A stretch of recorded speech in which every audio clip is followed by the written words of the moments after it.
All right. Let's go ahead and call the Nonprofit Allocation Committee panel meeting November 16th, 9 a.m. to order. Mr. Hyde, would you lead us in invocation, please?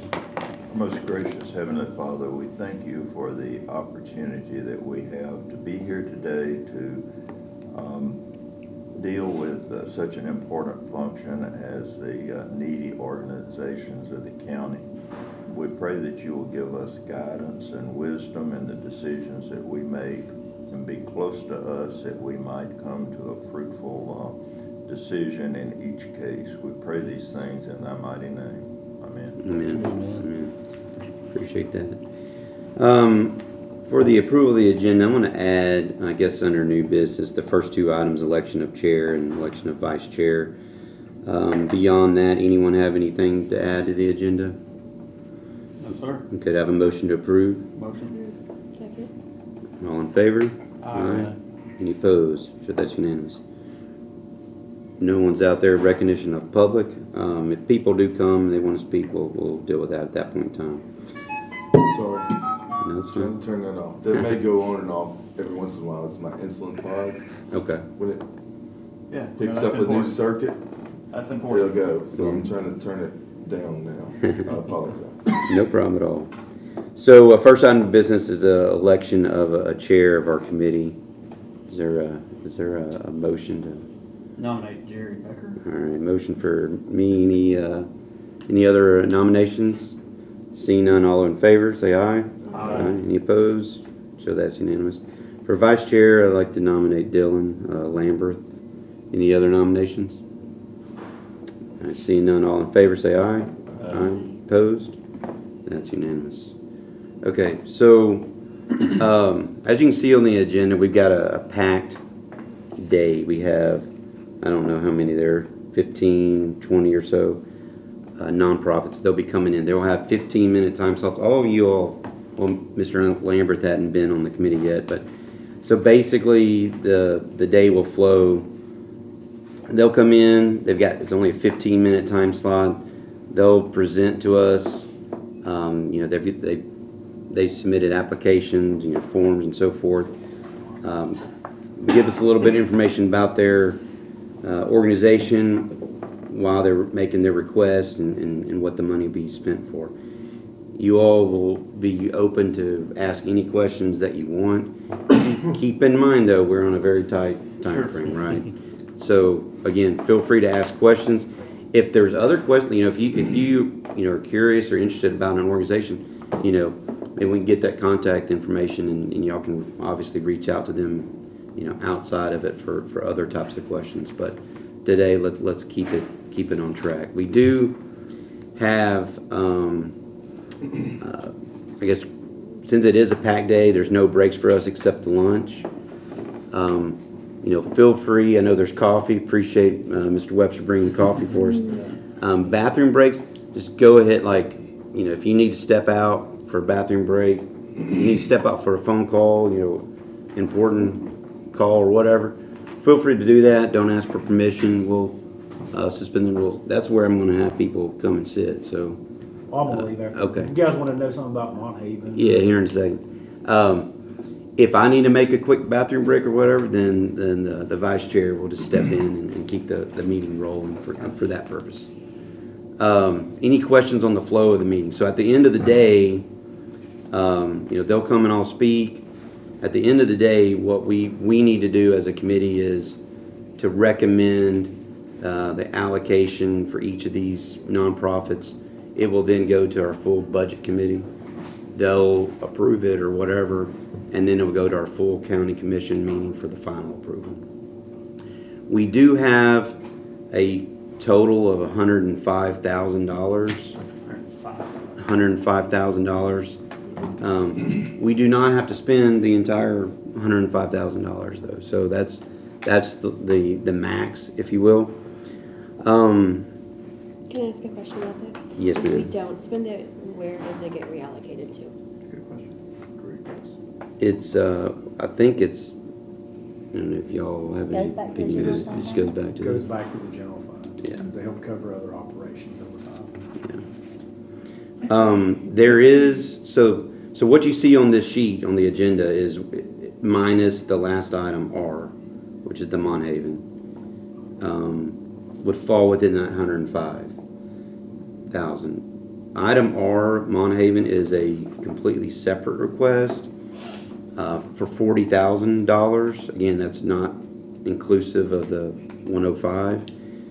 This came from I guess it came across our full budget committee meeting. Was that earlier this week? Or, okay. So I wasn't able to watch that video yet. So they recommended it coming to us to get our opinion. And so we will provide a recommendation going back to them on that one. Okay. So Mr. Lawing came down, and so I'm gonna, for the whole day, I'll suspend the rules about being called on and all that stuff, unless it gets a little, everyone's trying to speak all at once. But I think we're able to conduct that. So I'll turn it over to Mr. Long. Just give us a little bit of background on this Monhaven. There's questions that we've already asked about as it relates to the ARPA funding. Is it part of it? If it's not part of it, if it's the grant, if it's a grant and part of it, help us understand. I can go through all. We have another ARPA fund that's called tribal funds.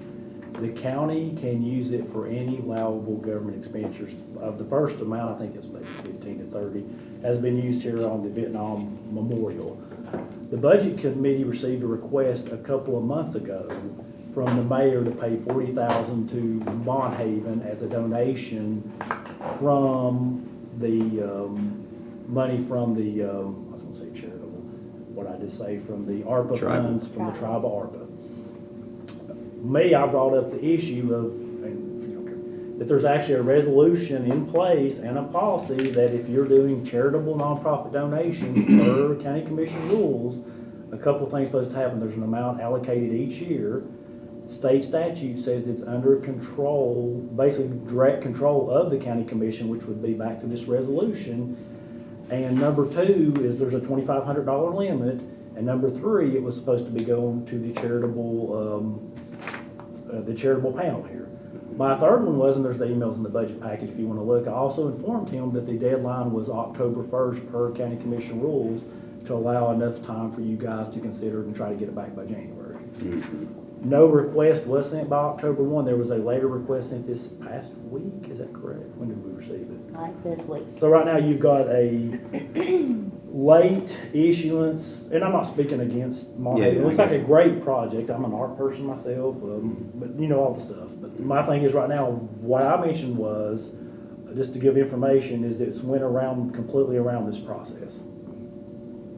That was mine. So Budget Committee voted to send it on over to you guys with, if you decide to fund it, the $40,000 coming from the ARPA funds, an additional 40 if it's willing. But the whole thing is what I was trying to tell them, the purpose of this, and I think you were here too, Mr. Becker, they wanted to make sure there was a competitive process fair to all charitable nonprofits based within the available resources. But they did want to give first, if a charitable organization was beneficial and performing, they did want to give them first picks at it if possible. You can kind of read the resolution. They wanted to limit it down to $2,500 to allow more available and give you a time limit. That's all I know about it at this point, other than the presentation from Monhaven, and I think they're going to be here today. Do you have any insight why he selected them in such a large amount to be allocated to them? I think they're wanting, they had a list of stuff like vans and various items. So what I think's happened, you might want to ask Mr. Isabel. I'm assuming the organizations contacted him. He thought it was a worthy organization, and he had this ARPA funds that could be used for it, so he decided he wanted to donate it to them. The reason it didn't go forward is because I brought it, because my job is to make sure we're following the rules, is I brought up this particular resolution that stopped it. Because too, there's a statute that says it's under direct control of county commission, which wouldn't be under the mayor for nonprofit donations. And you said, and it also said it's under your policies and rules as set up, which would fall back to this policy rule. Mm-hmm. So that's how you've got here today, and that's how they got through budget. Otherwise, they should have been in the fixed amount going, applying by October 1st. So the rule would be 2,500. And my question would be also, is there not a person involved in the recurring expense of personnel in there? I think they had some for what's called, and I asked the guy outside here too, and if I understood, you can ask him today, they have facilitators, but I think they're contracted individuals, and I think they do have some full-time people, was my understanding, but it's not coming from this funds.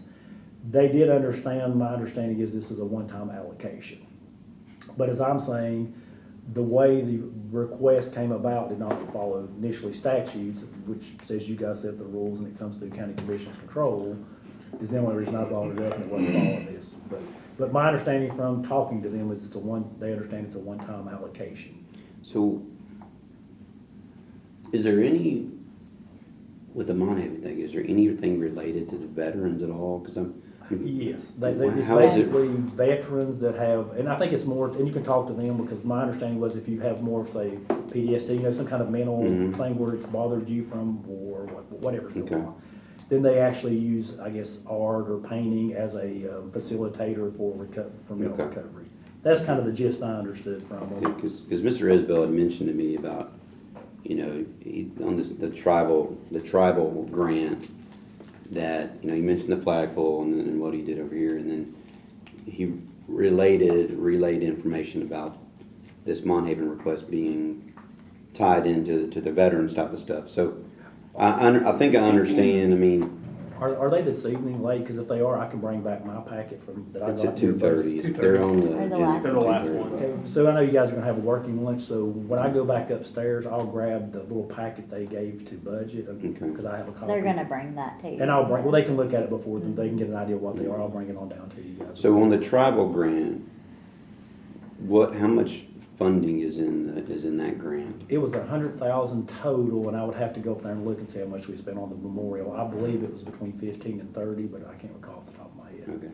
So he does have more than 40 left. Okay, so the total amount was 100. Was there a timing constraint on when that needed to be used? I would say it's the same as that December time constraint, but I would. To end of this year and next? Well, the main Oh, with the ARPA funds ARPA? is December 31st, but I'd have to go back up and look, This is December 31st of which year? of 2024. So next year. Yeah. Okay. It was on the other ARPA, and I'd have to verify on this one by pulling the. Yeah, let's verify on that. So, I mean, to me, right now, we can obviously, we can talk and deliberate more later after we find more information, but I can sort of see where it could be included in this, or should be included in this, versus, a separate type of request related to, outside of this. So I can sort of see both sides of that, at this point. I'm not speaking for or against, I was just their budget, so I pointed Yeah, out it was no, I outside appreciate the you doing policy and outside Yeah. it should go back into this committee per county commission rules and statutes. Yeah. No, I appreciate you doing that for sure. So that'll give us something, to think. Anyone have any questions for Mr. Long about specifically the Monhaven piece? Sounds like he's gonna I'm bring grab us that back. packet I was for you. gonna say, as long as he can come back later, I think that'll. Yeah. I'll be upstairs working all day, because if I'm not in a meeting, I get down relatively quickly. Most of my meetings, I can put them on pause like right now. Okay. I'm gonna bring you back the Monhaven stuff for your meal, and then I'll find out about when's your next break, and I'll come back down and tell you. That is the That's break. That is the the only next break. break. That's the only break. I'll come back down and tell Miss Allison quietly what that, or you can ask me what the, Okay. Jessica's got us Expiration working time. nonstop. She's- Yeah. that's what they I like usually it. are. Yeah, she didn't give us any break. I That's don't know who would approve that. Same way as budget, we have to, I know. go down the road. You folks have a good. All right. Thanks. So I think on that specific request, just something to think about through the day is, at the end of the day type of thing, do we see that as a separate type of request, or do we see it as a similar request that would fall in line with everything else? And then, depending on what we feel individually about that, would probably be the way you vote on that when we get to that point. Does that make sense, I guess? Yep. So Okay.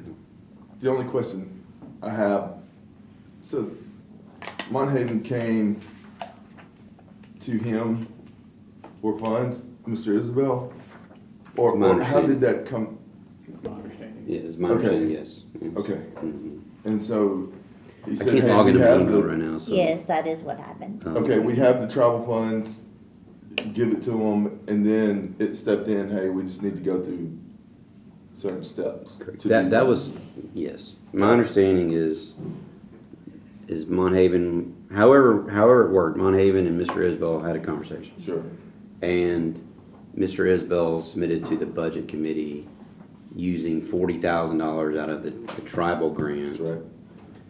Going toward, again, as Mr. Long described, I guess it was $100,000 originally.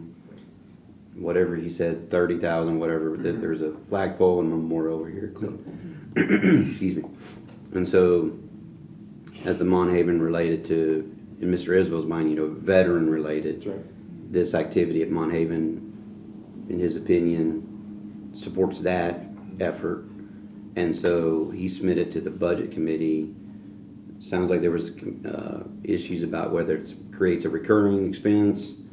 Mr. Long just said they made it clear that it was a one-time. Time on. So, as Mr. Hyde said earlier, sometimes that people say it's a one-time, but then it ends up being an expectation. So we definitely have to keep that in mind. So, But What does the travel grant what does that money normally go to? Like what sort of? well, the only thing it's gone to is just this one event. This, we've It's a never new- gone in So it before. has $100,000 every year and it's gone? No, no, it's a This is a one-time. one-time, So like, the once that's overall gone, amount is a it's not gonna one-time be a thing. recurring thing. Okay, I thought you just meant the $40,000 Yeah. to it on a one-time. So we have until the end of December of next year to allocate the $100,000 of that grant, which we've already spent, whatever, Allocate, 30. not spend. I mean, you can't. Correct. Yeah. We've got to allocate it by the end of next year and spend it by the end of the following year, I believe. And so that grant, what was it intended to fund? I don't really think that there was any intentions for it. I'm not sure, that's why it's considered this ARPA. It's just an additional grant that you can get. One of the other commissioners actually found it, and then we went and applied for it and got it. I don't think there's a certain thing that it has to be spent on. There's no rules to the grant at all? I'm sure there's rules, but Yeah. like, it's not, has to be specifically for veterans or I think nonprofits. that's just what the Yeah. mayor has requested to this point, kind of in his mind. He wants Yeah, to make it I mean, all John may know veterans. more about the grant, or Kim Norfleet, they would be the ones. Yeah. Yeah. I haven't If actually- Kim's here, can you see if she can Mhm. come down around Yeah. the 2:30 mark Yeah. as well? During the working lunch, Well, working lunch is fine too. when do you want her to come? Let's come during the working lunch. Okay. Jerry, That way we'll know ahead of the 2:30. Yes, sir. I talked with Miss Boyd Mhm. about this. Miss Boyd is the commissioner, she's a CPA, and she is the commissioner who found this grant and then went through, I think, Mr. Lawing, and then it got in the hands of Kim and so forth. But Miss Boyd is the one who discovered this grant as a possible resolution to some county problems. I think they were looking for things like archives, roof leaks, and things of that sort. I will have to say, it's my understanding that she is not supportive of anything that would be like recurring expense or anything of that. This is not what she was looking for when she was searching and researching and trying to find this money. It was all the needs of the county that we have right now that there's not money for. And that from that point, their discussion the other night, she was opposed to, I think she was opposed, and I think the record will show that she was opposed to this money starting to be diverted to charitable organizations that if we didn't fix a roof and a leak or a problem like that, it might be a $500,000 expense for the county later. And so she was more in favor of doing many of the jobs around the county that we needed. I think the committee went back and forth and discussing this and decided to throw it in our lap. To tell you the truth, I'm of the opinion we ought to give it back to them, but that's neither here That's sort of where I'm leaning, but yeah, I don't know. I mean, I guess I'm just curious, like, if there's funds, is that best outlet to use those funds on, or could it cover other things that there's a greater need in the community for? Yeah. That was just kind of my general. It could be used for anything. yeah, and I think to your point, the budget committee really needs to make that decision of, you know, we may be able to pass them a recommendation of, Right. hey, we think it's a worthwhile, you know, cause, and What would you rather? and we, as our committee, we recommend up to X number of dollars, and the budget committee can make a decision there. That's just where my mind is right now.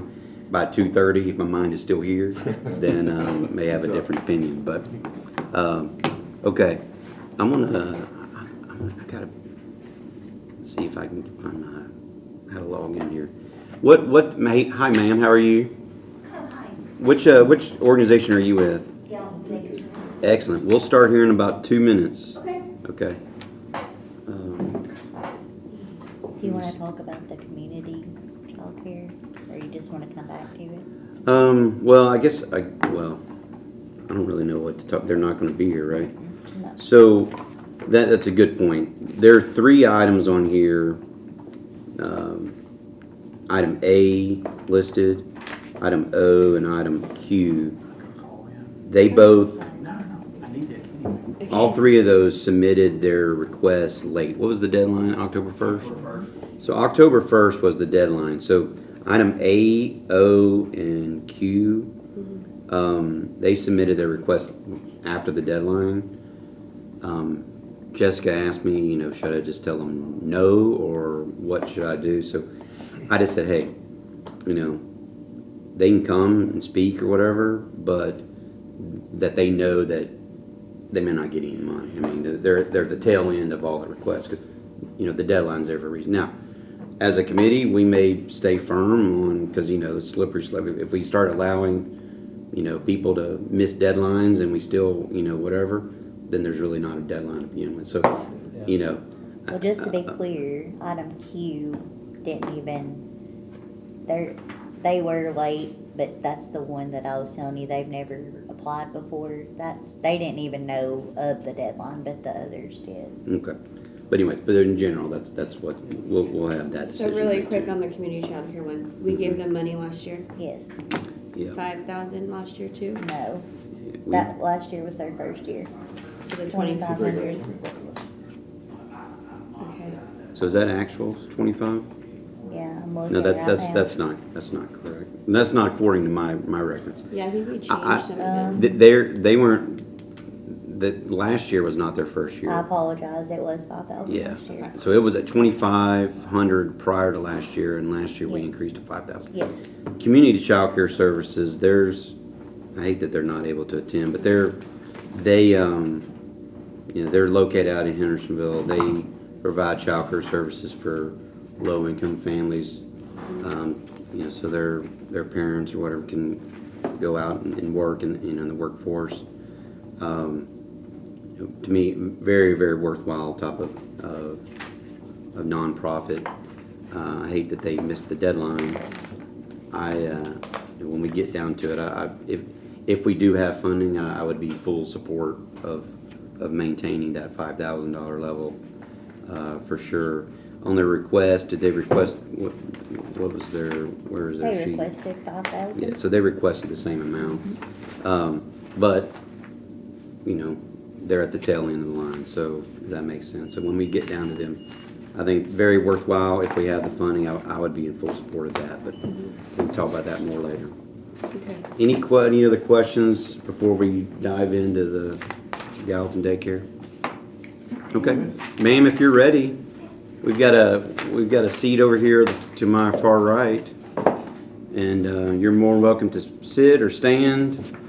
Sort of give us a little information about how things going with the Gallatin daycare and your request and so forth. Actually, if you first give us your name for the record and Sure. I'm Linda Boyers, Boyers, with the Gallatin Daycare Center. The Gallatin Daycare Center was started in 1969 for children from minority families and low-income families. And we've been providing that service for a long time.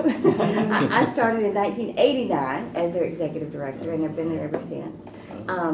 So we're serving around 100 children now, and this year it is expected that we'll be adding 60 slots, very needed, much needed slots in the Shalom Zone. So I think that's supposed to go out for bid in January for contracting. We've had, the city got a grant to remodel, and it's a strange grant, but it was if you have a daycare, if the city has a daycare that has in good standing financially and otherwise, and that's nonprofit, and a building that they can remodel, then they can apply for this grant. The city of Gallatin applied for the grant and was awarded the grant. And they've been waiting for so many things through the state and federal government that's kind of held it up. It was supposed to happen this year, and it's not going to happen until next year. But that's what we're looking at. And the reason that has come about is because all of the plants, the factories, everybody needs childcare so bad that people can afford. And I don't know if any of y'all have children or grandchildren in daycare, but he's down there shaking his head. It's not cheap, is it? No, you got a 3-year-old and a 1-year-old. Yeah, you're paying a lot of money. You're paying a house payment for that. So, and our parents just can't afford that. Most parents can't afford that. We're seeing, still continuing to see in this county, a high rate of drug use, a high rate of moms or dads walking away, whether it's due to stress, drugs, whatever the case may be, mental illness. We deal with all of it. And so most of the time you're dealing with a single parent, and a lot of times that single parent has no support. They don't have, the backup like some families have. And that makes it even harder when you don't have that family support. Our children go into the school system, and when they leave, Miss Bernie's class, who's worked for me since 1990, when they leave her class, they're ready for school. They're ready academically, they're ready socially, they're ready. They learn how to do so much in her classroom that they just ace that kindergarten test. And so kindergarten teachers will line up for our classroom. She and I and everybody else there believes that our children not only need the exact same that everybody gets, but sometimes they need that little extra, because it's not at home. It's not at grandma's or granddad's, or it's not there at home. And so these families are struggling, and they need our help. They need your help, because they're trying to make it. And if we're not there, they can't go to work. And if they can't go to work, all that's going to do is put, I wish I could just get everybody to really look at some hard numbers at what it costs for a parent not being able to work versus, helping out a little bit with childcare and food and some stuff like that. It's a tremendous difference in cost for this county, for the state, for the country. We need to keep everybody working. That's been my goal since I took this job in 1989, is to keep everybody that I can working or in school. And I've had 13-year-olds with children with a 3-year-old. Like there's a rape case, and I have those kinds all the time. I had an after-school class of 20 children. 18 of them had been sexually molested. We have got to take better care of our children in this county and pay more attention to our future, and they are our future. So you currently serve 110. Is that how many? There's 110. It's right at 100, yes. Okay.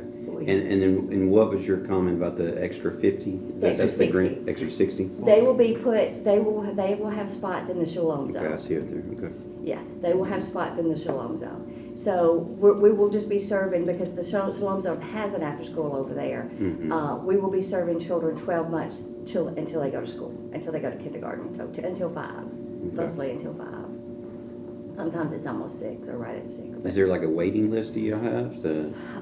Oh, there'll be a waiting list, but when we open, it will be full. I have no doubt. I mean, like right now at the 100. Oh, like, yes, yeah, oh, yes, yeah. yes. I mean, I figured there was, but. Oh, yes, and we get calls every day, Mhm, every single day. mhm. Can you please take my child? Can you please take my child? They just put, Because you also offer, sorry, I got a little bit of a glimpse into it through when I went through Leadership Sumner, we actually stopped through, because you also offer food and meals throughout the day, we do. which is unheard of in the Yeah. daycare industry, so. It is anymore. Most of the time, you're for that $300 to $400 a week, you're having to bring your breakfast, lunch, and snack, or they may provide snack. But like we have a full-time cook, and he makes breakfast, lunch, and a snack in the afternoon for the kids. So they get the same type of meal that you would get at any other school. It's provided. It's reimbursed through the federal government, and it is regulated. Extremely regulated. I mean, they even come and count our ounces of milk when they do our audit to make sure we bought enough milk, to make sure we bought enough meat. I mean, they count everything. So yes, our children. And then what we do is we pack up what's left over for the day from the day. We pack that up into go packages and send that home with parents that don't have food. So we're also doing Christmas for just about every single child.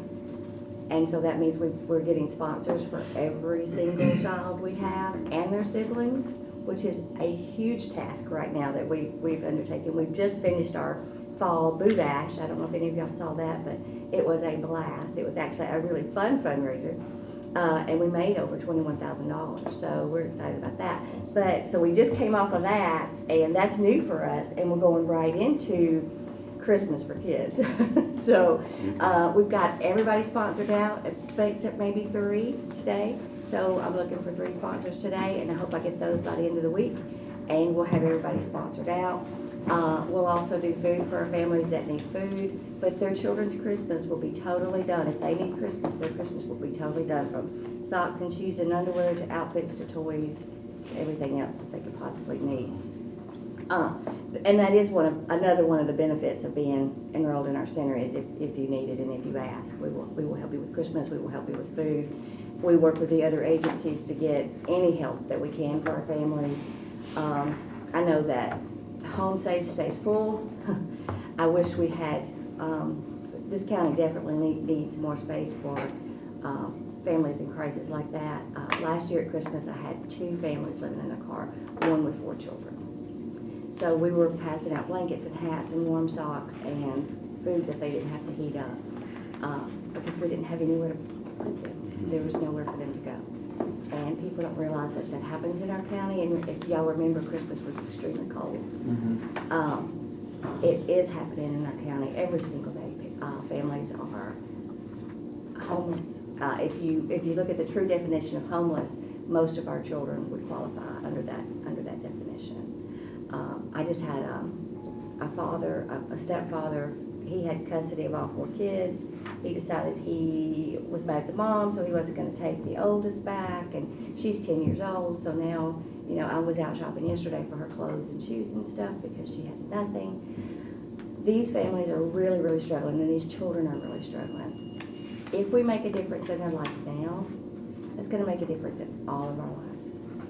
Because it's going to make them productive citizens. It's going to make them see from role models who do care, a county, a city that does care, make them want to become someone that sits in one of these seats, someone that gives back to this community. And that's what I'm trying to raise, if you want to say, because we do raise these children, is to raise productive citizens, to see good role models, male and female. I have 2 men that work for me. Because I believe it is so important for these children and families to see men get up, get dressed, go to work every day, be the one serving them food. I mean, our cook is a man, and he enjoys his job. What year did y'all start again? 1969. 69. Yes, it Okay. was 19. Yeah, it must have cut off the 4-digit Can I date. ask a question? Sure. I'm a numbers guy for the rest. Okay. I was okay. just looking through there, and there's a huge jump between the occupancy expense and also the insurance. Is that due to addition of the Shalom zone, or like the occupancy goes from like 40,000 budgeted to 80,000, and then Yeah, it would be for insurance the is difference, 20 yes. to 75. It would be for the I didn't know if difference. there was something else playing in that. Yeah, the difference. in So then the that. payroll jumps from 460 to 620, Payroll jumped, it did. big time. Not for me. But we have over 20 employees and we had to get them up to at least $15 an hour. Sure. And that's why it jumped, because, Yeah. I mean, we had people that were gonna leave because daycares now are having to pay. And they should pay way more than that. I mean, my staff deserves way more than $15 an hour. Yeah. That's not even a livable wage. But they were making $9 and $10 an hour. And that's why you see that jump. Okay. Because to keep anybody, we had to go to $15 an hour, and I didn't want to lose, I'm not gonna lose my staff. We'll shut down first, I'm not gonna lose my staff. Do you all have like 69? I don't know how many people have gone through. I mean, sort of like where they are now. Like sort of success stories for. One of them's the city councilman. Okay.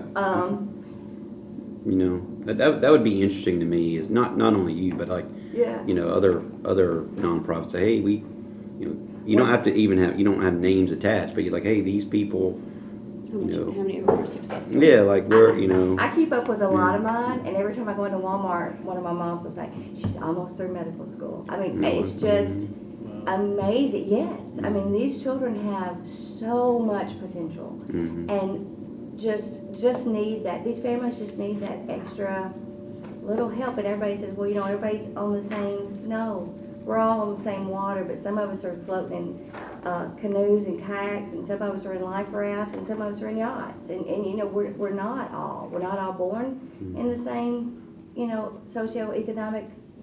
We're just not. And but we need to, if we could get in our county people up, give them that little extra to help them succeed.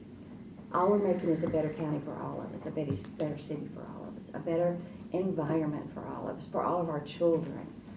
If we can teach all of our children to be accepting of a child with a handicap or a child with a disability. I mean, we struggle with that every day, and we do that every single day with our children, fighting, teaching acceptance, teaching love, teaching kindness, and that we've got to do that with all of our kids. And so these kids would not have anywhere else to go, because the centers across town, $300 and $400 a week per child.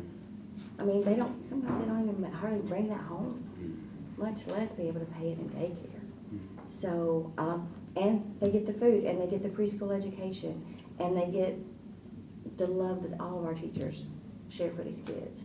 And then they get all the extra stuff, like Christmas, like clothes if they need them. Whatever they need, we try to provide, because they're children, and they need that. And they need to feel like they're loved and accepted, and go to school with everything that every other child has. You're definitely passionate about. Anyone have any other questions for Ms. Waters for the? Just really quick, so the additional 60 families you're going to serve, that money's coming from the grant to subsidize the. No, I have to raise that money. The money coming from the grant is to remodel the wing. There's a wing at the old Union High School that's not has not been redone. Doesn't even have air conditioning. I went to 6th grade there. I can't even remember. I guess that's why we left school so early and came back in September, because there's no air conditioning in that school. Did y'all know that? So the grant's just a one-time to renovate. To renovate the Okay. building. So yes, I have written a meta grant, which we got for all of the IT, computers, kiosk, everything, and that smart boards. Meta's paid for that, and then the Memorial Foundation gave us $50,000 for startup salaries. So I've been doing these grants while they've been trying to get things passed. So how short are you from being able to open with a capacity of 60? I think we're on target. Whenever they're ready, we should be ready. I've got a few more grants out there, some that I know that I'll get. I've got some people that are, just standing in the wings ready to help.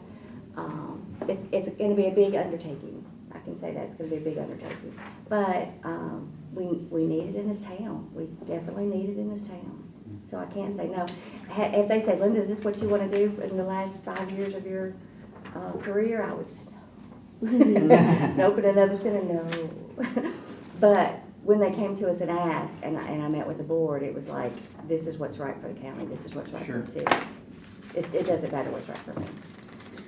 Okay. Well, I appreciate your time. Thank you. And Thank you very much. we will communicate back, afterwards. Because again, after today, it goes to our budget committee to full commission meeting. So it'll definitely be a while before it's fully approved or anything like that. But Sure. I appreciate your time. Thank y'all so much. Y'all have a good Thank day. you for all Thank you. Appreciate it. Thank Yeah, you. Thank you. You're doing. Yeah, go ahead. Oh my goodness. Yeah. This is the actual packet we received at budget from Monhaven that explains what they're doing, what they plan to do with the money, and I'll lay it up here for when you guys have a chance. Okay. Here is in the budget packet, it has 2 items. It has all the correspondence from me about questions about why it's not following the policy, and it actually has the full-blown grant. And then I've actually pulled from our records the actual supplement requirement on the grant, which I'm sure you're not gonna wanna read that. As far as my understanding, there's 2 things I was looking at, and we're gonna confirm with the actual person that administers this grant to make sure we're not unaware of anything, but under the eligibility, it says anything after March 15, 2021, which we're after that, and then under the availability back here under the compliance, it actually says all funds are available to recipient until expended or returned to the treasury. So right now, it does not look like it has the same requirements as the main ARPA tranche that we got in December, but we are gonna confirm that. But with the eligibility, like, can that money be spent on anything? You could put a roof on the archives building, Okay, you but could. can it be? Anything government allowed, except for there's a few exclusions, like things we're not allowed to do anything like lobbying, and most of the exclusions in the federal, if not all, the same exclusions that we've got. Okay. So it's not really, it's basically general revenue that's being placed over here, but, Let's place this right over here, and y'all can. and we if can you look wanna at look at that, I doubt anybody does, but I will leave it here for you. That's everything we got on file. I will ask the administrator, she's gonna be back at noon. So I've left a note up there. When she gets back, I'll try to get a hold of her and confirm there's nothing I'm unaware of. Okay. If you need anything else, just let us Anyone know. have any other questions for Mr. Long before he leaves on that? All right, thank you, sir. You guys have a good one. If you need anything, just let us know. Appreciate it. All right, so, Hey, Jessica, on this next one, it says Howell, under Howell funding, it says see attachment. Do you know what attachment they're referring to? It's for CASA. I mean, they probably provided a bunch, they provide a lot of stuff. So I You got asked all Gary your- what all he wanted me to Come on in. bring. So, but I'll be happy to go up and get it I at just the want- I mean, one. I can ask them, I just wondered. Yeah. Well, I'm sure was we have it on overlooking. file up there. hello, how are Good you? morning. Are you with, I'm with CASA. Oh, okay, I'm Laura great. Mueller. Okay, great. Y'all might be expecting Sonia or Amy. No. Sonia's in North Carolina for soccer. Oh, And okay. Amy is actually at juvenile court for safe baby court. So you have me today. I'm the court liaison with CASA. Who's in North Carolina for soccer? Sonia, Sonia. Sonia Manfred. Oh, okay. yes. My She's- son's team's over there too, or about to be. So. Oh, okay. Okay, yeah, I know Sonia. Yeah. So what, yeah, so I know you just mentioned your name. What is your name again, I'm sorry? Laura Mueller. Laura Mueller, okay. So yeah, so just, sort of tell us about, how things are going at CASA. Sure. I think last year we provided, $5,000. Correct. Which is your request again, I believe. Correct. Mm-hmm. So just sort of give an update on how things are going, and then we'll ask questions as we go along. Okay, great. And you'll have to bear with me because I've not done this before. That's Sonia fine, and Amy that's run the fine. show. I'm the court liaison, so I handle all of the case activity. I'm the one meeting with the clients and the kids and the families, and so jump in today is a little bit different. So if you're not familiar with CASA, CASA's court-appointed special advocate. We're a child advocacy agency here in Sumner County. Been here over 30 years. We get appointed by either Judge Howard or Magistrate Begley on juvenile court cases, situations of abuse and neglect. And so we are primarily staffed by volunteers. We have about 40 volunteers currently. Amy has just started a new volunteer training course. I think there's 6 in there currently. So we're always trying to add volunteers. We're serving about 100 102, I think, is actually the number that I came up with when I did it yesterday. 102 children in Sumner County that we're currently serving. And those kids all pretty much have DCS involvement. Some of them are in foster homes, some of them are placed with family members, extended family members, family friends, teachers, whomever can be a safe place for those kids. We have our volunteers go through about 35, 40 hours of training, and then they shadow a volunteer mentor or staff person to sort of get the hang of what we do and what our role is. We really try to be the eyes and the ears of the court. We get involved with the child, their placement, their family members, school, therapists, whatever that child has going on. And we submit reports to the court, before any hearings, just to make sure the court's up to date on what's happening, and so that the court can make the best decision for these children, in terms of placement, in terms of, progress that the parents are making. Sometimes we, are able to get a little bit more information than maybe DCS can, or than, an attorney can, the guardian ad litem can. We pride ourselves on being a consistent force for these children. DCS, unfortunately, there's a lot of turnover in terms of their staff. So we have a case right now that I believe they're on their 4th caseworker. And that's just a lot for kids who are already in, upheaval, who are already having a lot of situations changing on a daily basis in terms of placement, school, and, what's going on with their parents. Are they seeing their parents? Or they're not seeing their parents? And so when we assign an advocate to a case, they pretty much stay on that case the whole time. We have a case that, God willing, will come to adoption hopefully in January, and we've had it for 5 years. That child came into custody as an 8-month-old, and he's in kindergarten.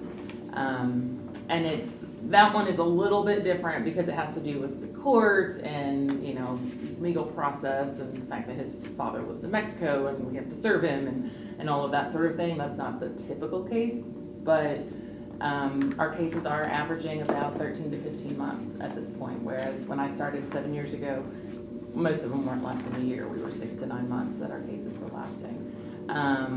We've definitely noticed a lot of change in terms of the complexity of our cases. Currently, so like I said, Amy is currently at Safe Baby Court today. Right now, she's in court with Magistrate Begley. Safe Baby Court is our wraparound program that we have. That we it's not just CASA. We're partnering with the county on that.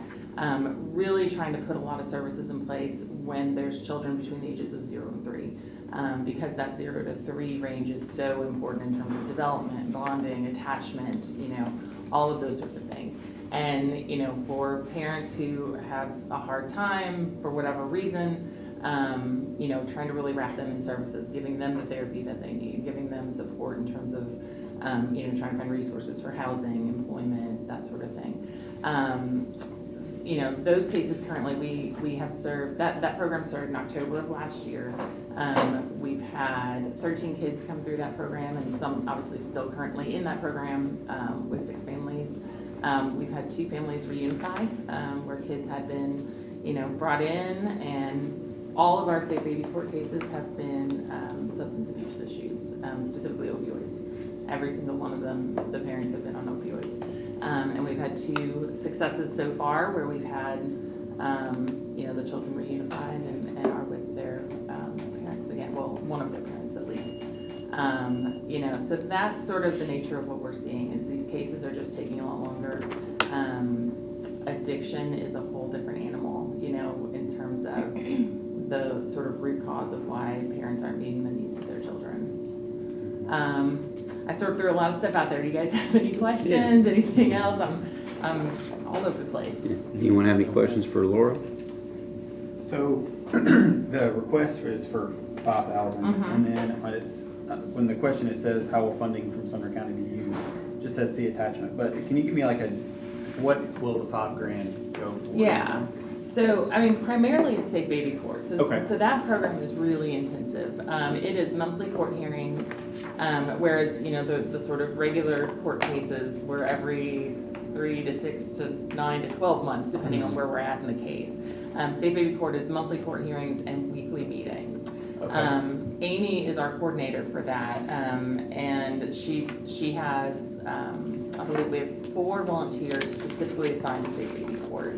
And so it just takes an additional amount of time out of, her day-to-day weekly schedule. She also, trains all of our volunteers and does other program management types of things. And so it's primarily with regard to that, going to see those kids, we're, visiting them monthly, the monthly court hearings, the weekly meetings. There's just a lot of management that sort of comes along. Am I remembering, I may be misremembering, but is the Safe Baby Court relatively new? Yes, so it just started last year in October. Okay, because I remember in previous meetings of this that it was about to start or whatever. Yeah, so it just started last October, so it's just over a year. And yeah, so we've had 13 kids and 6 families in that year. And it's, it's a gradual, like eventually we, hope that program can be larger, but, kind of have to build it up and sort of get those foundations in place in terms of, just being able to provide the contacts and the resources that we need. There's something I was just going to say, and it just popped right out of my head right when I started talking. That's fine. Does anyone have any other questions for Ms. Miller? I mean, that's the primary thing. We also have done, we're always doing fundraising as a nonprofit. So we just had a car show in October for the first time. Our first annual, hopefully, Cars for Casa. We have our upcoming raffle in the spring, the reverse raffle, which is always a popular event and a lot of fun. We're always trying to access grants, and that's really Sonia. Sonia handles all that. I don't really have to do any of that. It's just the 3 of us in the office, and we work really well together. We have, we all have different strengths, and I think it serves our mission well. How long have you been with them? I've been there 7 years. Okay. I've been there 7, Amy's been there 8, and Sonia's been there 9. Okay. Yeah. Okay. Money is no object. How would you see this program growing? So, I mean, that's the big thing is we need to hire more staff so that we can train more volunteers so we can serve more kids. We currently can't serve every child who comes before Judge Howard's court as much as we would love to. We just don't have the resources to do so. Do you know what percentage you're serving it? I think it's like 15. Wow. How does it get determined? Who gets served? Yeah, like which one? Judge makes that call. Okay. So, if he has a case come before him and he sort of reads through it and goes, ooh, this one seems a little bit complex. We're pretty much being appointed on all of the severe abuse cases. We're being appointed on pretty much every sexual abuse case. Unfortunately where we are, to some extent, if it's just a standard addiction, neglect kind of case, we may not be appointed. Wow. Because that's fairly common at this point. And he sort of saves CASA, appointments for the cases that seem a little bit more complex. And we've had some really complex ones. We've had very complex sexual abuse cases. We've had, right now we have kids from, I think our youngest is 5 months and our oldest will turn 18 in December. And we just, run the gamut of issues. But I'd say 80% of our cases have a substance abuse component by the parents. So yeah, ideally, if money was no object, we would hire more staff, and have more, do more volunteer recruitment, get more volunteers trained to be able to be on every single case that comes before the court. But we just can't at this point. The 3 of us, I think, do a lot of great work, and we do a lot more work than maybe what would be expected for an office of 3. But there's limits. We can't do everything. Right. There's just, just the reality of there's only so many hours in the day, and just 3 of us to do it. All right, I appreciate it.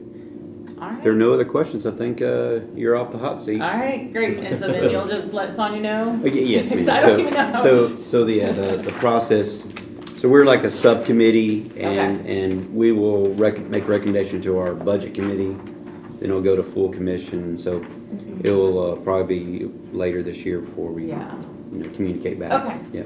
Perfect. All right, well, I appreciate it. Well, I appreciate it. Thank you so much. Thank you. You have a great day. Thank you so much. You. So same thing, I don't see any actual documentation for the 4-H one. And that's, It's a little different. so Yeah, so Jessica had asked me what all to print out. No, it's fine, I just wanna Yeah. make And sure. I'll be happy to go get any No, other. no, no, I just wanna make sure I'm reading through, I remember from last year, Because it would be very. 12 Yeah. trees. Packet, Yeah. Right. Is someone with UT Extension? Yes, sir. Look at We're that. we're 5 minutes ahead of Didn't time if even you want let to come you, up. sit down, didn't we? No sit down time, right? And ma'am, who are you with? Yeah. Excellent. Okay, so you're after that. So you can sit down there, sir, and just for the record, just go ahead and tell us your name, and then just roll into how things are going at the 4-H center and what your request is and all that good stuff. Okay. Well, my name's Clint Parker, and I'm one of the 4-H agents here in the county, and so appreciate y'all taking time to sit down with us today and divide, and I know it's a tough job, but appreciate y'all doing that. And so things are great at the 4-H office right now. I mean, we're part of the University of Tennessee. We're putting out that land grant, research-based information, and I guess it's just kind of cool to be in 4-H right now because I think that 4-H was cool before STEM come about, and now that STEM has come about, our requests through the school systems and whatnot have just increased dramatically. They just love our programs, our hands-on approach and those types of things. We're currently meeting around 300 classes a month, so we went from about 250 to 300 pretty quick, and that's one of the reasons that I was pleased to get the request to be able to come in and ask you for some additional funds, because when you add that many more clubs and us teaching public speaking and communications and nonverbal communications and demonstrations and decision making and those types of things, if you're unaware, we go in about once a month. We turn the class into a club. We elect club officers.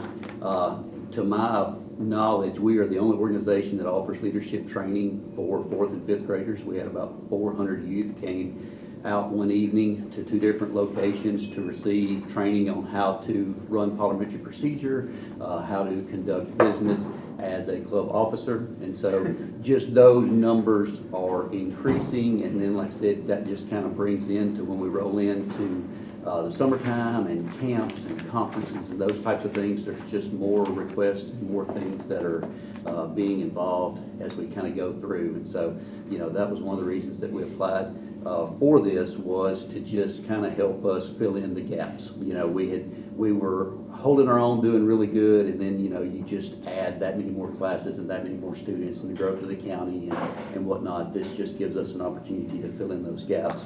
Very, very fortunate. Our county's very successful. We have youth that compete quite a bit. We've got a group going to San Antonio in January to compete. We got a young lady that competed and won the state and gets to go to Nebraska in January, or not January, but in June. And so 4-H is competition based, and a lot of things like that come into play. And so there's lots of opportunities, and it's just nice to be able to kind of help fill in the gaps and help those youth achieve their goals. I tell everybody, when you think of 4-H, everybody has something that kind of comes to mind, whether it's livestock projects, or whether it's the baking contest, or the public speaking contest, or whether it's, any of those type things.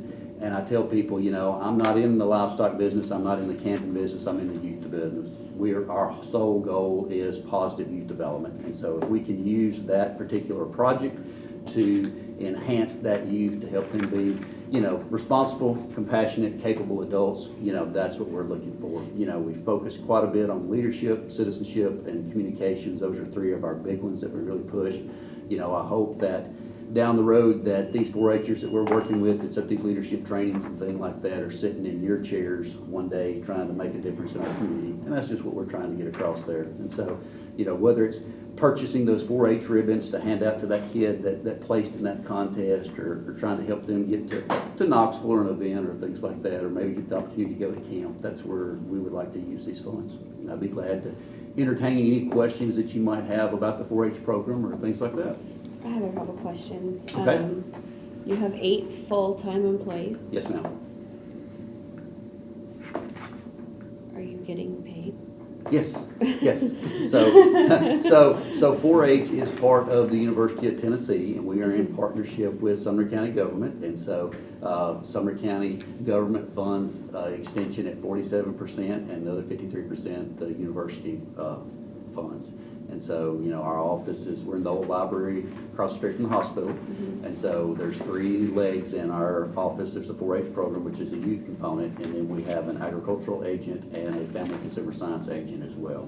So, Okay. Your but yeah. budget is like a little bleak as it relates to information. So I see here that you budgeted for revenue for the upcoming year for 95,000 and your expenses are 105. Can you expand on those two numbers? Like where is your revenue coming and then what are your expenses? And so, our funding source, like I said, the county provides the building, part of our salaries, UT pays for our salaries. So all the funds that we raise go back to the students of Sumner County. Sumner County is the only one that we represent. But when you look at that funding source, that includes all of the dollars that come in. A huge chunk of that kind of gets it out of proportion is, Sumner County 4-H takes more kids to camp than any other county in the state of Tennessee.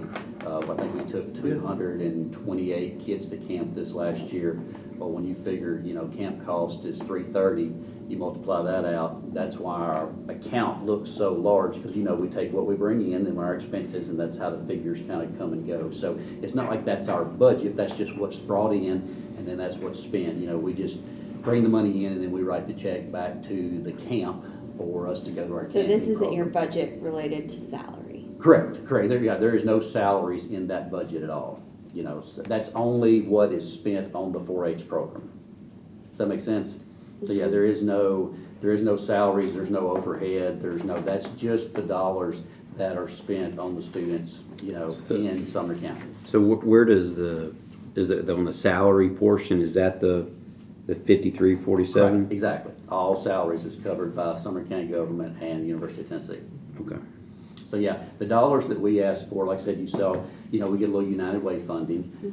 We get some, Tractor Supply does a paper clover sale for us. The co-op does a round and raise event. And so those are the dollars that come in, but that's what goes back to. So the 105,000, majority of that goes to paying for camp. Right, and like I said, in expenses that, like I said, some of those things kids are paying for or parents are paying for, and we're just, it's just easy when you pull out your checking account. Here's the money that we spent last year. Here's the money we brought in last year. And sometimes those numbers are off depending on what time of year we pull that account, because, we collect that money and then camp bills us for that, 2 or 3 weeks. It's odd because we go to camp in June, or July 1 is kind of when everything ends. And so sometimes the numbers get off a little bit. But yeah, every dollar that, like I said, that we raise, whether it's through corporate donations or whatever, it all goes to the youth here in the county. So the revenue that you're asking from us would go towards Right, camp? right. It would help us do a camp scholarship. It would help us buy those additional 4-H ribbons, everything, we're hands-on. So, next month, we're doing ecology with the 6th grade, and we're taking in, skulls and scat and, tracks and those types of things. And we do an energy lesson. And, when you have hands-on, kids break things. And so, there's lots of things to replace, whether you're doing an energy lesson or an ecology lesson or things like that. So the funds that we're asking for is for the teaching supplies, to help with a camp scholarship, to help with, a travel to an event or like that. So, nothing that I'm asking for is going towards overhead, salaries, insurance, no business side. It's just all goes right back to the youth of our county. The sheet we have, and you may have supplied other attachments or whatever, but like the revenue is also 95,000 of it says other revenue. Please list below, and there's nothing listed. Yeah, there's And then no information. and on the at all. expense, all 105 is in other expenses. Please list below, and there's no details. So there may have been other details that. There's probably other Yeah. stuff. Yeah. But That's it- all. And So that's where my yeah. question was Right, coming That from. makes I was sense, like, because a lot of this people will look and go, okay, Sumner County 4-H is roughly working with about 7,500 youth. That not only do we take the most kids to camp, Sumner County has the largest enrollment in 4-H in any other county in the state with that number. And so, Why do you think that is? because we have the support of the county and the university here. I mean, you take Trousdale County, they have 1 employee working in 4-H. So, I mean, it makes sense. They only have one school, Sure. versus ours. versus in. So, I think that's the biggest difference, and I think we've got a good staff together. I mean, I'm at camp, our staff's at camp. I mean, when we go in and we promote camp, and you're talking about I'm gonna be there and whatnot, and then, like I said, 4-H has been around 125 years now, and so, you've got that legacy, and when parents start talking about a 9-year-old and sending them off to a week at camp with strangers, I don't think that we have that stranger attitude. I think they can remember that, well, Mr. Parker was there when I went to camp. Yeah, our kids are going to camp, and it makes me feel old, but, and yes, we sent them there and there. And so, we just have that relationship, and then just being able to, we have incredible youth in the county, and so being able to find those and find what areas that they're of interest in, whether it's public speaking or communication or government or what their area is, and then we just have the avenues to get them there. I tell the fourth graders, we go in, we do a poster contest in the fourth grade, and I mean, it's cool that you do a poster contest, it's nonverbal communication, but the coolest thing with that is we pick a county winner, and then that county winner, because 4-H is in all 95 counties do the poster contest. They all send their poster winners in, and so they have a state contest, and so here a 9-year-old can be a state winner from all 95 counties participating. And, and year in and year out, we have youth that are involved at that level. So, I think it's just, just the relationship, the bond, the history that we have here in our county. We have a lot, like I said, with us sending that many kids to camp, every county will call me at some point. Clint, how do you do it? They're like, we're running commercials, we're doing this, we're doing that. I said, what do y'all do? I said, we talk about it in the clubs, and we show up on the morning of sign-ups, and they're wrapped around the building halfway down the street to get in. And I'm like, I wished I could tell you what we done or what our secret is, but I think it's just, word of mouth, and just they know and they trust 4-H, and so I think that's kind of what allows us to have the numbers that we have. And like I said, just, like I said, there's nobody else that's got most county offices won't have 8 employees in their entire office, and we have 8 that's dedicated to 4-H. Okay.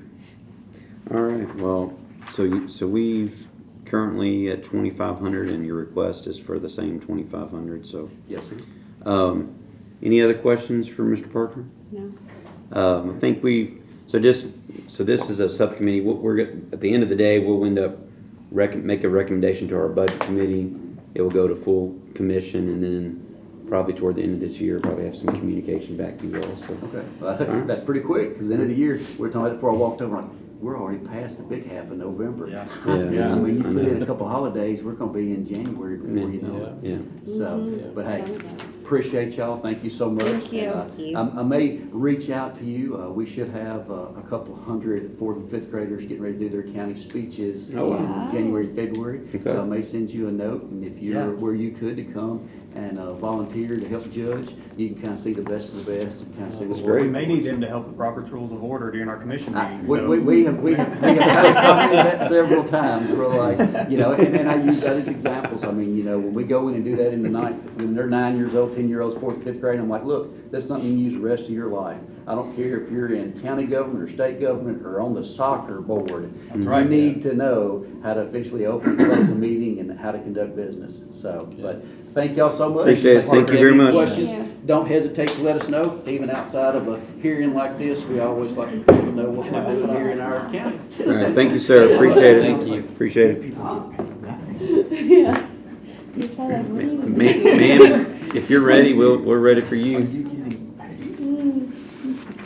It probably sounds like a really dumb question. No, I but I think was it was you, like, because I saw it, I was like, this You can have a might seat not there, and if you can start just for our record, just state your name and then go ahead and tell us how things are going at the Senior Citizen Center, and I guess specifically you are requesting additional funding beyond what we're currently given. So maybe go into a little bit more detail as to why that might be. Okay, well, I would first like to, I'm Beverly Stovall, and I do have the title as Director of the Gallatin Senior Center, and I'll try to be as brief as possible.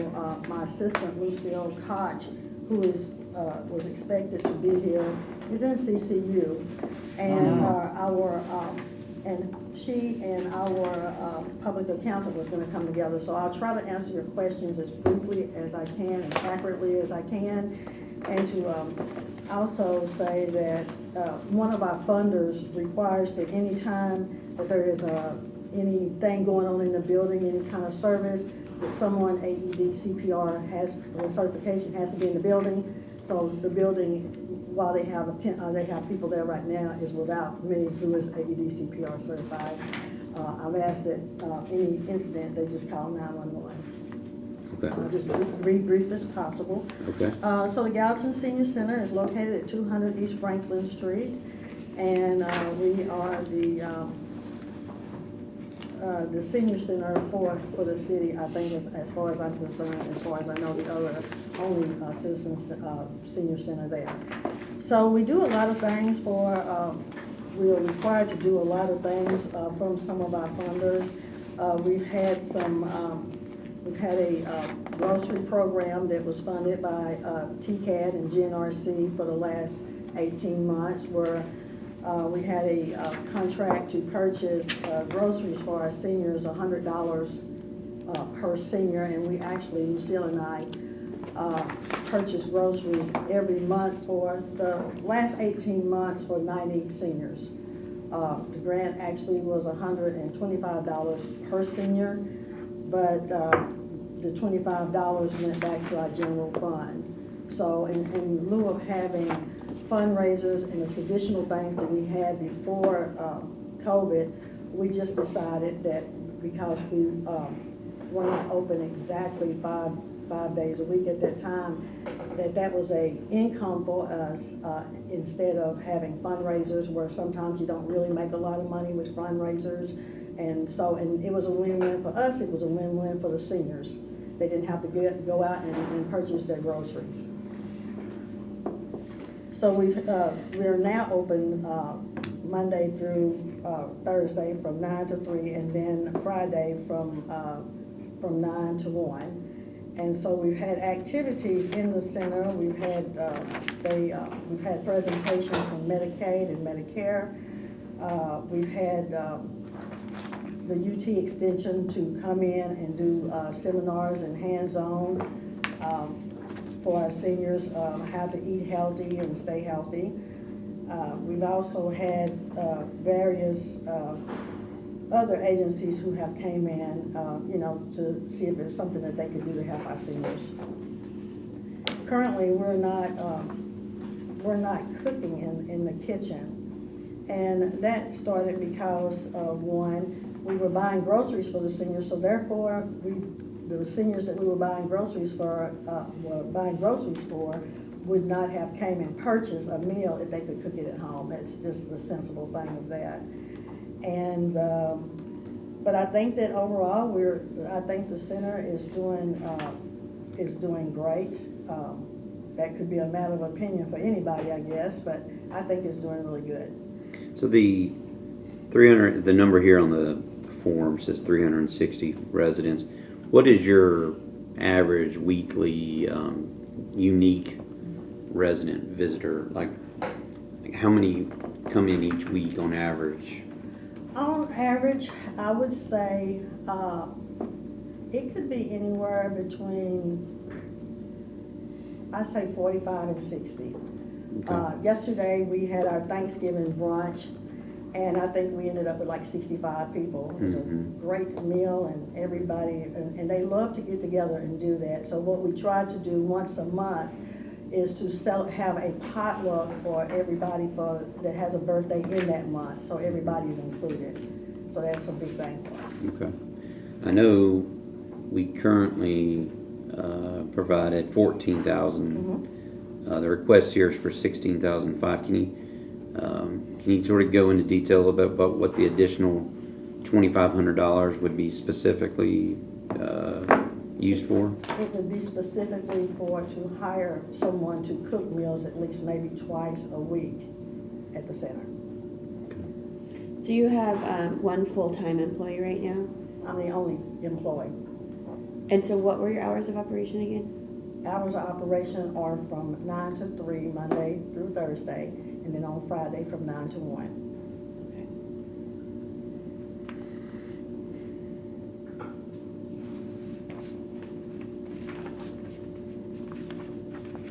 Yes. Anyone have questions?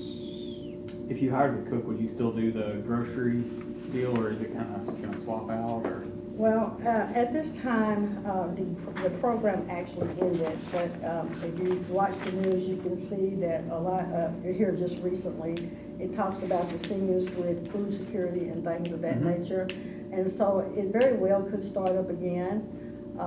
And I just also want to say that Lucille and I spending, going out and purchasing groceries for that length of time, have never charged the center any money for anything, for gas or anything. We've never, there was no reason for us to. They're our seniors, I say our senior community. And so, we were happy to do it. And like I said, it was a win-win for us. Sure. Do you happen to know, so like on this statement of activities, year ended June 30, 22, it says Sumner County contribution was 21,000. Do you know where that 21,000 is? Was that our 14,000 plus 7 from elsewhere, or? Not that I'm aware of. I mean, that's just maybe an error. Lucille, like I said, she presented this, so I can check with her if she's alert enough to talk to me about it, and I can get back with you. But it has been 14,000, I think, for the last, I would say for the last 6-7 years, maybe. I knew last year you all had requested 18, and we provided the 14 that we had been given. So I just was just curious if there were 7 coming elsewhere. I'm sorry, I do have one more question. Do you have any sort of like board of directors? Yes, ma'am, we do. Okay, and who are those comprised of? Our board chair is John Alexander. Our board secretary is Bobby Hill. He's our treasurer. And then I have Sam Reynolds. He retired from the city of Gallatin. We've recently asked Hal Hendricks with the health department if he would serve on our board, and he has agreed to serve on the board. And I have Jenny Biggs, who is with the UT Extension. She serves on our board. And Deborah Austin Barr, who is the director of the Stay Warm Shelter of Sumner County. She's on our board. Okay.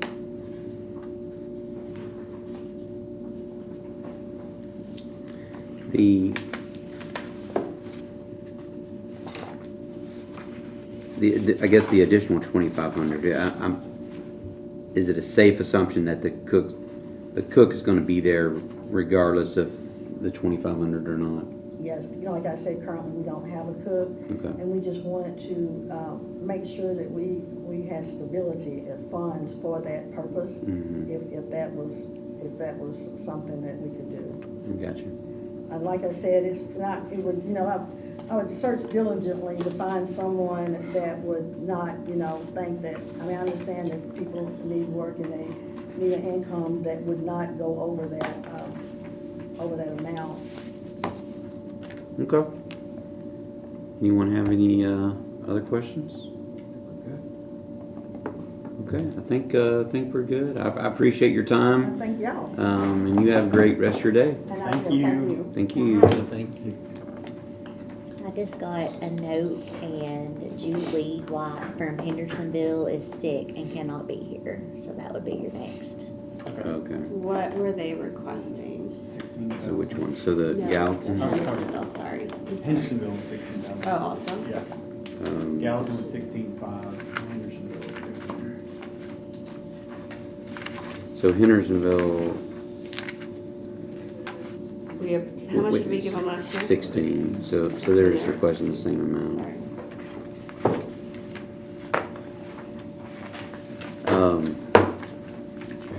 Okay?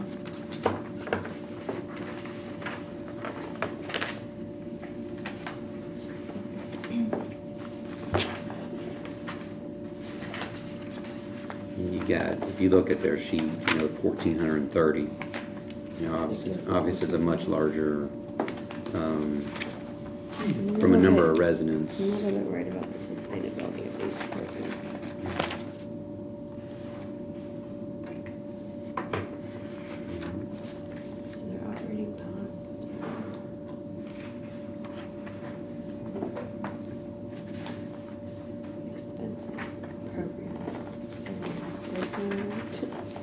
Are you with the Portland?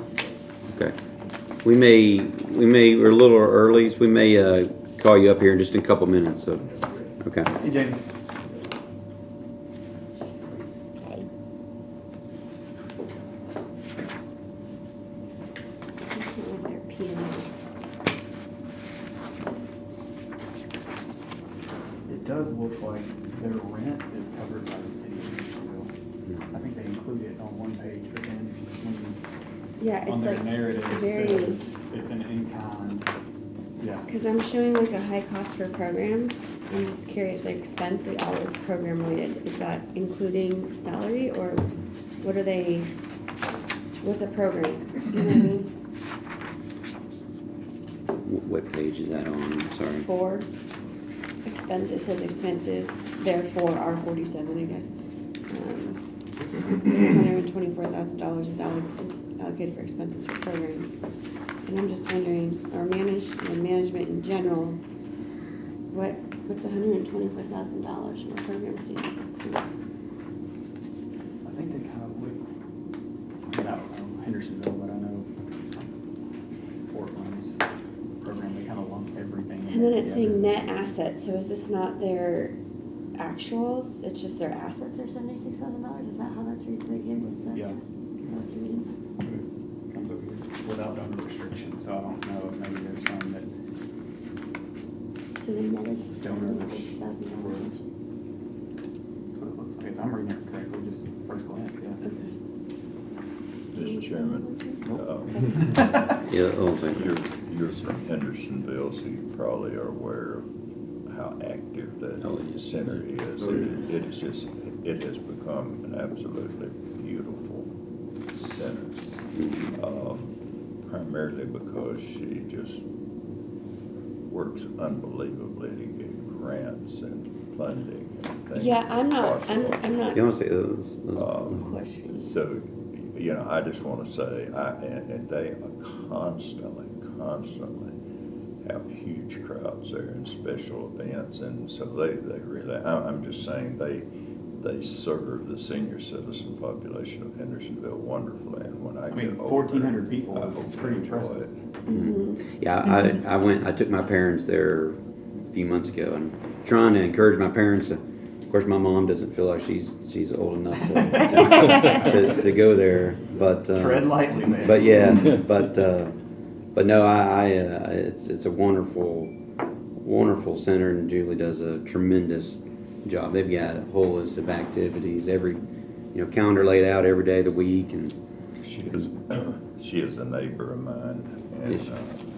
it's sort of across the street, but totally dedicated to senior citizens. And I just can't say enough about it, and to just ask for the same amount of money, I think is really good. yeah. After my first time on the committee, from hearing her speak, I went over there and just looked and walked around, and then as I go by, I always look and I see it, and it is absolutely packed, and it seems to always be packed. Yeah. And then when you talk to anyone that says anything about it out in the community, it seems it's a tremendous asset for our community. I mean, it seems to do unbelievable things.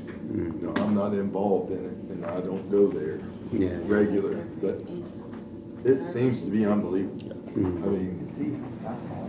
yeah, it seems to do tremendous things, and it really does. From the city of Hendersonville. I Yeah. don't know if the rent is 60 and they just knock it off, but, or if it covers their full. Which page are you on? Just trying to. Yeah, obviously wish she was here to help, answer those Right. questions that you have about the numbers here, but, I agree with Mr. Hyde about the comments we talked about. They're asking for the same amount flat, but, we can have those discussions and details, a little bit later on.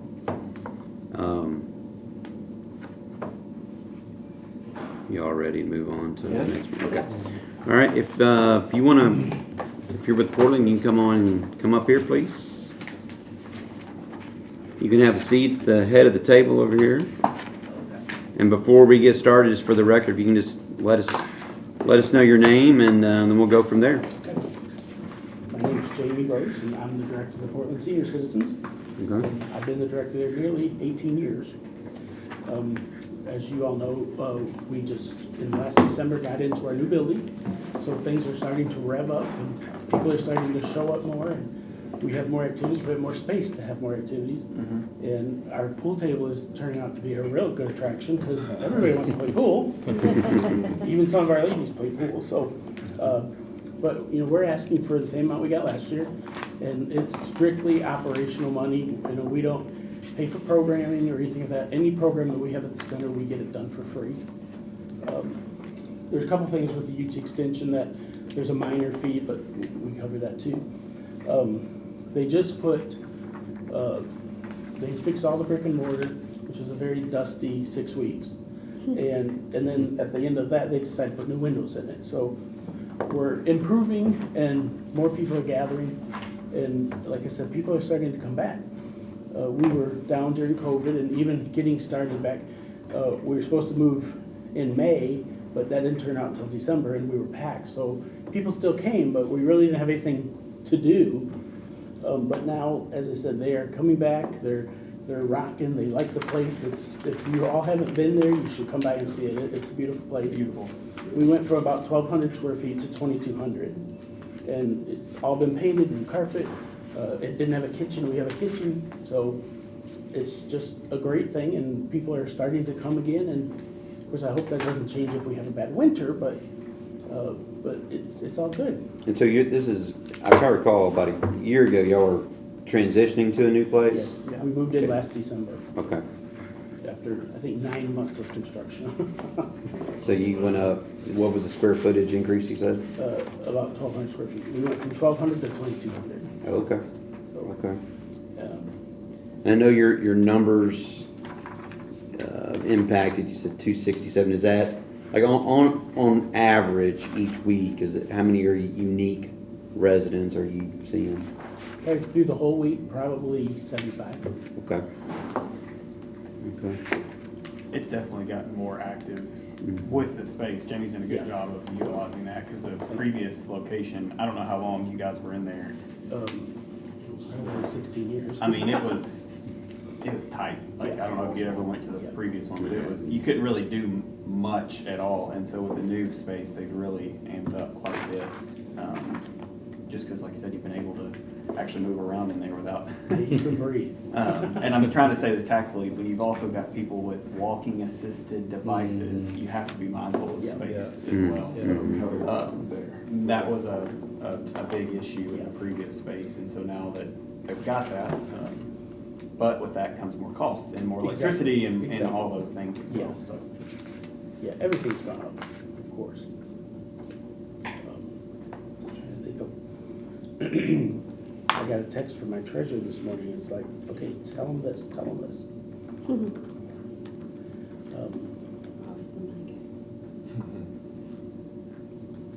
I'll tell you, Jamie, I remember from before with COVID, you coming in talking about the hurdles you have about getting people into the facility, with the facility it was, and you making daily phone calls to people to do that. So that's a great thing. That's a wonderful thing you did, man. And we still do that. If a senior hasn't been, we do an outreach day, and you know, they use their cell phones or whatever. But somebody that's not been there in a while, we're checking on them to make sure they're okay. Or That's great. if they need, and during COVID, we did do, you know, if somebody needed prescriptions or whatever, we didn't go in their house, but we'd take it, set it on the doorstep. So we kind of watch out after each other.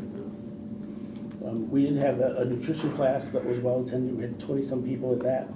We've started chair yoga now, devotions, and we do a potluck once a month, and we go out to lunch once a month, which we did yesterday. There was, and of course, we don't have a van either, so we all have to carpool. But there was 18 of us at lunch yesterday, so it was a good day too. And bingo, that's their favorite thing, bingo. And the library has bingo on Tuesday, so I can't plan anything on Tuesdays because they have to go to the library. What are your, and if it's in there, I apologize, what are your, hours of operations? Are you 9 open to 4:30, on Monday through Friday? Thursday, Monday through Thursday. Monday through Thursday, 9 to 4:30. Okay. And so just for the committee's awareness, so last year they requested 9,000. This committee recommended 5,000, and then on the full commission floor or whatever, it got bumped back up to 9,000. So this request is 10,000, which is just slightly above that. But that's 43% of your total operating budget. Is that? Yes. Wow. Okay. And the Where actual- do you get where's the other 29 come from? We get money from United Way, we get money from the city of Portland, and fundraising. And then we have private donations also. Mhm. And the reason that we're asking for 10 this year is when they corrected that, at that time last year, when we cut to 5, Mhm. they sent us another $5,000. So it was 10,000 that we actually got, that's why I did the 10,000. Oh, it was 10. Yeah. Okay. Cool. I have a random question. Sure. Do you know how many veterans attend your facility? I think we have 4.